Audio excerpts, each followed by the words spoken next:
¿Cuándo estima usted que sería posible volver a enviar a nuestros hijos a las escuelas de manera presencial? La UNICEF en el día de hoy felicitaba al gobierno por impulsar las clases presenciales, por no posponer la educación. Bueno, hay un gran problema. Entre los políticos y los científicos siempre ha habido un divorcio.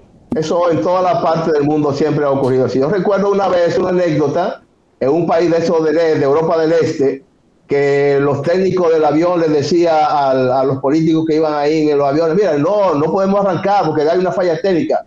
Y las gestiones le dijeron, no, tenemos que irnos porque yo tengo que estar a tal hora en tal lugar.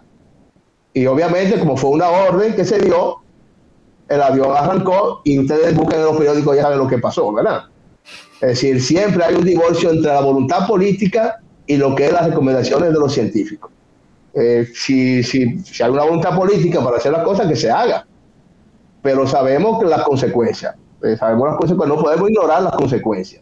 Entonces, insisto, que si uno busca la historia de los virus, ha sido la misma. Son 3 años que dura mínimo un virus, guardando la distancia. En 1918, que fue la última pandemia que afectó este país, fueron 3 años. No, porque no había la vacuna. Es que la vacuna, había más distanciamiento que ahora. Es decir, no había la vacuna, pero ¿cuántos éramos los dominicanos? ¿Cuál era la movilidad social que había en términos verticales internamente y externamente? Era mínima. Y como quiera, uno busca la cantidad de personas que falleció en ese momento en República Dominicana, y fue mucha, si tomamos en cuenta las condiciones que no tenemos hoy, que son condiciones de hacinamiento. En adición a eso que estamos hablando, tenemos un sistema educativo que no lo hemos preparado ni para la presencialidad, porque tenemos aulas hacinadas. Uno va a la pedagogía, sí, la pedagogía nos dice que en el aula físicamente no puede haber más de 20 estudiantes por aula. En un espacio de tantos metros de 2 metros a distancia uno de otro.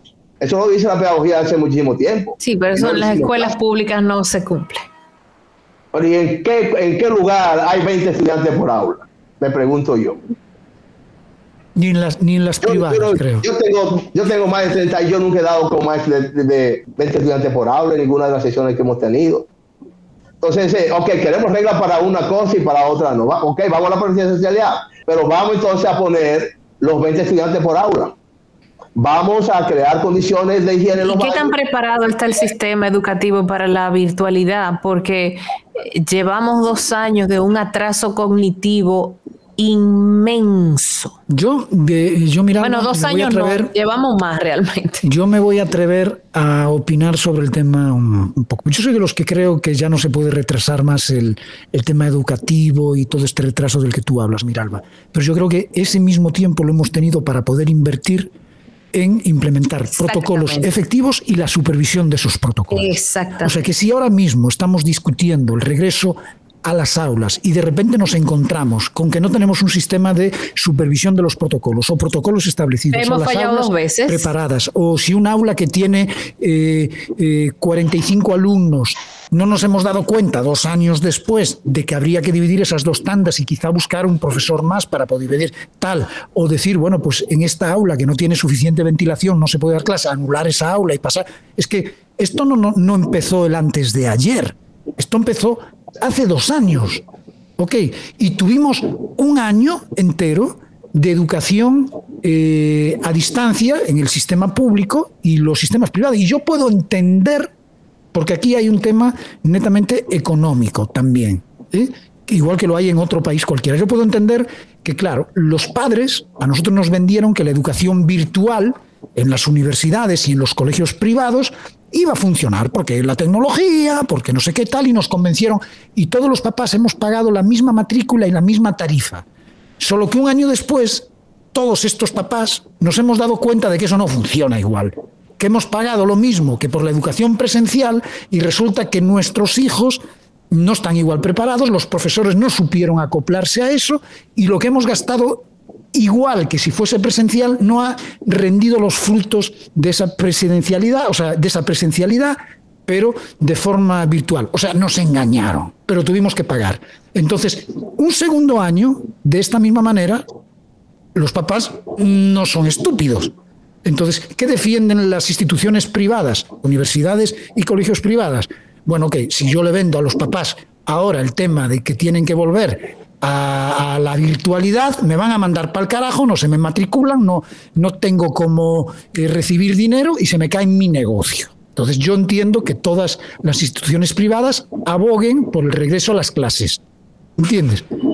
Pero por el otro lado está que el tema público, y el tema público tampoco nos está agarrando desde el antes de ayer. Tuvimos 2 años para prepararnos para la decisión que tendríamos que estar tomando ahora. Ok, creo. Y no puede ser que cada vez que aparezca una variante, como esta de ahora, un poco más contagiosa, tengamos que volver sobre el tema de la discusión de la ADP, de los colegios privados, de la asociación de padres, no, que yo que sí, que yo que no, que yo que sí, que no, que no. Señores, pero a estas alturas teníamos que tener protocolos suficientemente establecidos, sistemas de seguimiento y todo ese tipo de cosas. Porque entonces, ¿qué es lo que estamos haciendo? Yo soy papá. Yo quisiera que en mi colegio me garantizara a mí la salud de mi hijo para que no me traiga el bicho para la casa y que yo me enferme y me vaya a morir. De eso se trata. Y de que no se muera el profesor. Tampoco. ¿Entiendes? O sea, es un conjunto de todas estas cosas que parece mentira que las estemos discutiendo 2 años después. Creo yo, no sé, es mi humilde opinión así, de buen gallego. No. Tiene toda la razón, José Enrique. Oiga, usted está genial. Por ejemplo, si nosotros, eso es un fenómeno que no tan solo se da con este problema. Ojo, y es común en todos los países, don Francisco. España está igual. Sí, si usted busca la historia, quejan, por ejemplo, no saben qué hacer, no saben si cerrar, si ir. La asistencia de los alumnos en España es prácticamente nula porque los papás no los quieren mandar. Es lo mismo, está pasando en todos los sitios, ¿eh? Sí. Si usted busca la historia, por ejemplo, el ciclón San Zenón fue un ciclón de menos velocidad que el David. Sin embargo, el impacto que hizo en la sociedad dominicana fue peor que el David, a pesar de ser de menor intensidad. ¿Qué pasaba? Bueno, urbanísticamente la ciudad de Santo Domingo no estaba diseñada para, a pesar de estar en el trópico, no estaba diseñada para combatir un ciclón, un fenómeno de naturaleza. Entonces el asunto es que la planificación no tiene que hacerse cuando tengamos el fenómeno encima. Hay que hacerse a largo plazo. Yo estoy de acuerdo con usted. Si la UNESCO nos dice desde hace 30 años que para estar alfabetizado hay que dominar un programa de computadora, hay que dominar un idioma de más de uno, no hay que esperar que venga un problema para entonces aprender a manejar la computadora, porque una computadora tiene un manejo de ahora para ahorita. Es decir, la ciencia, una de las características fundamentales es la predictibilidad. Así es. Predecir. Oiga, el 98%, bueno, estoy exagerando un poco, quizá el 80% de las enfermedades son previsibles.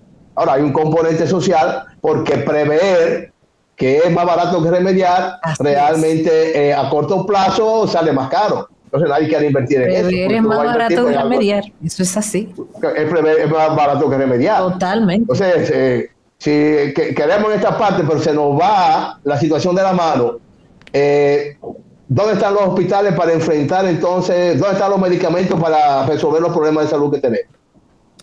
No va a aparecer. Si ahora mismo, en lugar de, qué sé yo, ser un 5% de la gente que se nos complica la existencia, fuera un 50%, un 60%.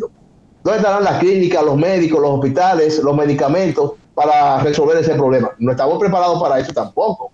Entonces, son decisiones que son odiosas, pero hay que tomarlas. Hay que verla no en lo inmediato, hay que verlo en proyección. Y para eso tenemos la ciencia, para eso tenemos los epidemiólogos, para eso tenemos los expertos y la experiencia vivida, que no es la primera vez que tenemos. Porque el impacto que ha tenido, por ejemplo, este tipo de situación en sociedades donde han podido prever, ese efecto ha sido el mismo.